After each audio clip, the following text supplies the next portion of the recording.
ડેડિયાપાડા ધારાસભ્ય ચેતર વસાવાની સામે હવે ટક્કર આપવા માટે આદિવાસી છોટુભાઈ વસાવાના પુત્ર મહેશભાઈ વસાવા આગામી ચૂંટણીમાં કોંગ્રેસ પક્ષમાં જોડાઈ અને મેદાનમાં આવ્યા છે.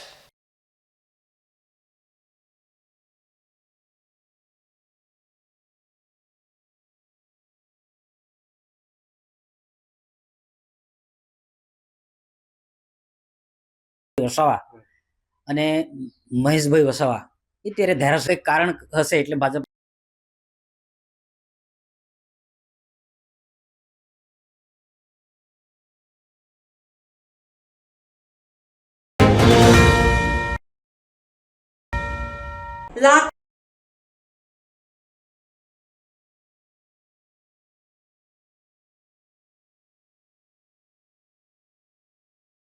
संविधान, जय भारत, जय कांग्रेस. बधाने नवाई लगती हसे का क्या कांग्रेस में आज आवेगी क्या हमारे फोर ने छक्का लगावा पड़े ने केम के आदिवासी विस्तार आदि अनादि काल थी अहीं वसे छे. आदिवासी समाज पूरा भारत देश ने अंदर સૌથી વધારે આજે ખરાબ હાલત હોય જે મૂળ માલિક છે એ માલિક હોવા છતાં એ આજે કાળી મજૂરી કરીને રાતના દિવસ તડકામાં ઠંડીમાં વરસાદમાં કામ કરીને આજે પણ પોતાના પેટના રોટલા માટે આજે સંઘર્ષ કરી રહ્યો છે.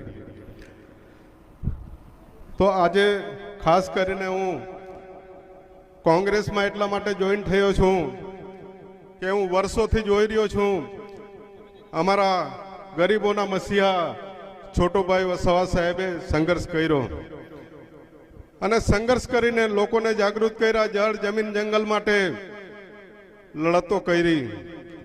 જેવી રીતે અંગ્રેજોની સામે આદિવાસી સમાજે બિરસા દાદા, ટંટિયા મામા, તિલક માંજી, ગુરુ ગોવિંદજી,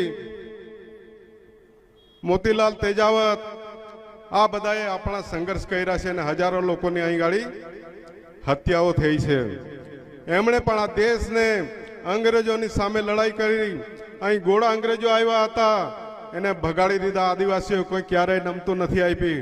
એટલે કાળા અંગ્રેજો જે બેઠા છે દિલ્હીની અંદર ને જે આ સમાજને લૂંટવાનું કામ કરે છે એ લોકો સમજી જાય કે અમારો આદિવાસી સમાજ, એસસી સમાજ, ઓબીસી સમાજ, માઇનોરિટી સમાજ જે દિવસે અમે સંગઠિત થઈ જઈશું, જાગૃત થઈ જઈશું, ભેગા થઈ જઈશું તે દિવસે બહારથી આવેલા લોકોને અમે અહીંથી બહાર કરી દઈશું.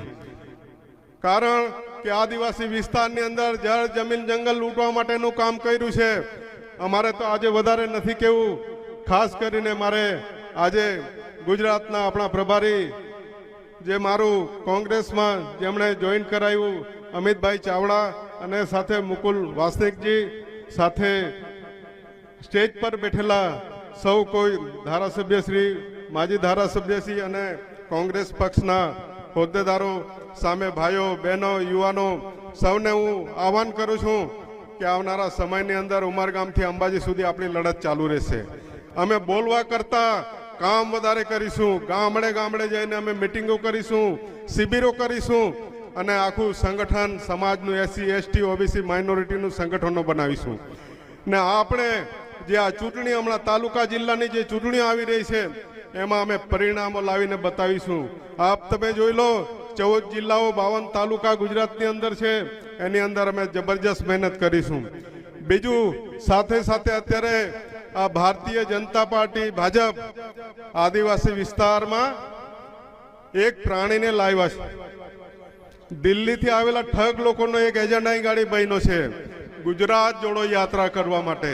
એ ગુજરાત જોડો યાત્રા નથી, આદિવાસી તોડો યાત્રા કરે છે એ માણસ. કેમ કે એને આપણે સબક શીખવવો પડશે. એનું કારણ છે કે પણ ભાજપનું પ્યાદુજ છે, બે ટીમ છે, એ આરએસએસની પેદાઈશ છે. અરવિંદ કેજરીવાલને આ અન્ના હજારે અને આ ભાજપે જ પેદા કર્યા છે. આ એના જ દીકરા છે, ભાજપના જ દીકરા છે.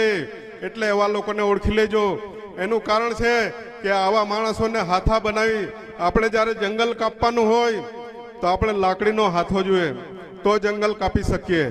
માટે આ વિસ્તારમાં એક હાથો બનાવ્યો છે આદિવાસી વિસ્તારમાં, જેણે આ વિસ્તારની અંદર આ બાજુથી તે બાજુ દોડવાનું કામ કર્યું, પણ એ શું કંઈ ઉગવાનું નથી.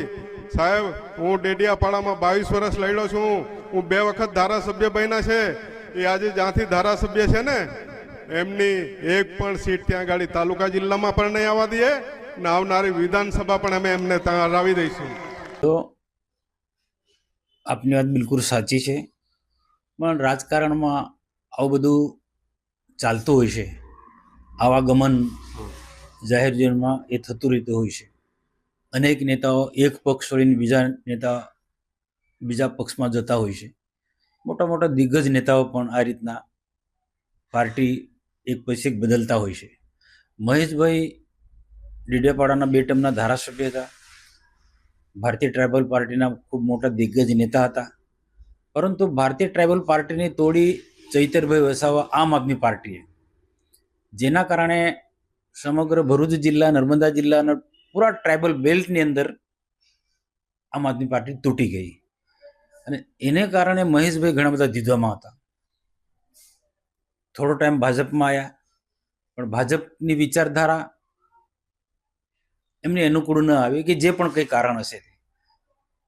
પણ ફરી બીટીપીને મજબૂત કરવાના એમને પ્રયત્નો કર્યા, પરંતુ એમના જ પરિવારના ઘણા બધા મતભેદો હતા.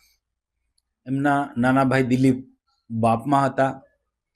બીજા એમના કેટલાક પરિવારના જે સભ્યો છે, જે મોસાળ પક્ષના, મામા પક્ષના એમના ભાણિયાઓ કે જે પણ કોઈ હશે, એ આમ આદમી પાર્ટીમાં જોડાયા છે.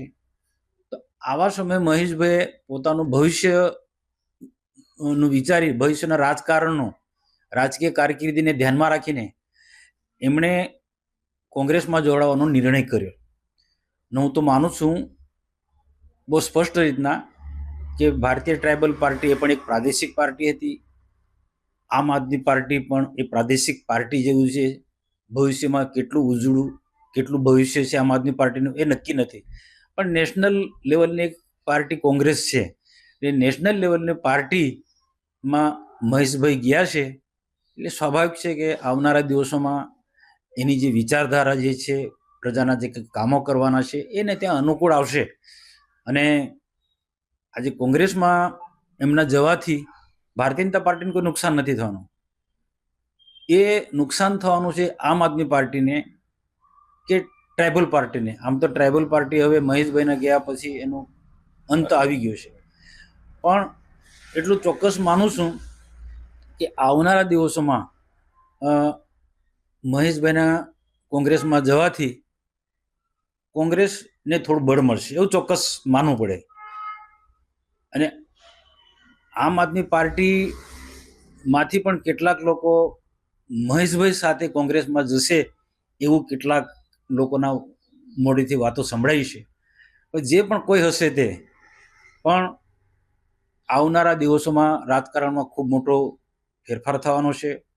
મને લાગે છે ત્યાં સુધી ટ્રાઇબલ બેલ્ટની અંદર ચૈતર વસાવા ખૂબ મોટા ધમપછાડા કરે છે, એને ખૂબ મોટું આમ આદમી પાર્ટીને નુકસાન થશે. કારણ કે એક સમયે આમ આદમી પાર્ટીના જે હાલના જે ધારાસભ્ય છે ચૈતરભાઈ વસાવા અને મહેશભાઈ વસાવા, એ ત્યારે ધારાસભ્ય હતા. એ ધારાસભ્યના પીએ તરીકે ચૈતરભાઈએ કામ કર્યું છે. એટલે એકબીજા નજીકથી હતા. હવે એમના જે કાર્યકર્તાઓ ઘણા બધા કોઈક ને કોઈક પ્રકારે દ્વિધામાં હતા. એ ચોક્કસ એવા લોકોને લાઈન મળી ગઈ છે. અને જે ચૈતરભાઈના કેટલાક સમર્થકો છે કે એની સાથે ભૂતકાળમાં કામ કરેલા લોકો છે, એના મહેશભાઈ સાથે પણ કેટલાક સંબંધો સારા છે. એવા લોકોને આમ આદમી પાર્ટીમાંથી ખેંચીને કોંગ્રેસમાં મહેશભાઈ લઈ જશે. ભાજપમાં લાંબો ટાઈમ રહ્યા હોત તો સારું હતું કે એમના વિસ્તારની અંદર પ્રજાના કામો પણ થતા, પરંતુ એમને ભવિષ્યનું વિચાર્યું હશે કે જે પણ હશે, કારણ કે વર્ષોની ભાજપની વિચારધારા એમને અનુકૂળ ના આવે. વર્ષોથી ભાજપ કે સરકાર વિરુદ્ધનું એમને જે વાતાવરણમાં એમનો ઉછેર થયો છે કે એમનો ડેવલપમેન્ટ થયો છે પોલિટિકલી, એને એ પણ કંઈક કારણ હશે, એટલે ભાજપમાં એ લાંબો ટાઈમ નહીં રહ્યા. પણ હું આશા રાખું કે હવે જ્યાં પણ જ્યાં છે ત્યાં સ્થિર રીતના રહે અને પ્રજાના હિતના કામો કરે, રાષ્ટ્રહિતના કામો કરે. અને આવા કેટલાક જે ભાગલા પાડોની વૃત્તિવાળા જે લોકો છે આમ આદમી પાર્ટીના, એ લોકોનો સામનો કરે એ જ મારી એમની શુભેચ્છા છે.